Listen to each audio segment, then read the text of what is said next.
আমি সাকিব আল হাসান। একটি সুখবর নিয়ে এসেছি আপনাদের জন্য।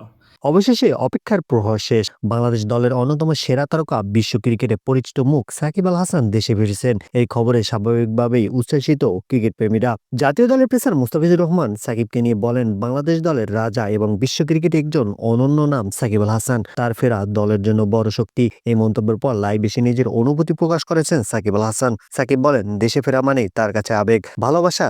বাংলাদেশই তার পরিচয়, বাংলাদেশই তার শক্তি। তিনি জানান, ক্রিকেটার হিসেবে দেশের মানুষের ভালোবাসা ও প্রত্যাশা তিনি সবসময় অনুভব করেন। এই ভালোবাসাই তাকে বারবার দায়িত্বশীল করে তোলে। সাকিব আরো বলেন, ফেরা মানে শুধু মাঠে নামা নয়, দলের পাশে থাকা, অভিজ্ঞতা ভাগ করে নেওয়া এবং তরুণদের অনুপ্রাণিত করাও তার দায়িত্ব। তিনি স্পষ্ট করেন, বাংলাদেশের জার্সি গায়ে দেওয়ার সম্মান কখনো হালকাভাবে নেননি। যখনই সুযোগ পাবেন দেশের জন্য সর্বোচ্চটা দিতে চান। সবশেষে সাকিব বলেন, ভবিষ্যৎ নিয়ে আলোচনা থাকতেই পারে, কিন্তু এই মুহূর্তে তার একটাই লক্ষ্য, বাংলাদেশ ক্রিকেটের পাশে থাকা। সব মিলে সাকিবের ফেরা শুধু একজন খেলোয়াড় নয়, এটা বাংলাদেশ ক্রিকেটের জন্য একটি গুরুত্বপূর্ণ বার্তা।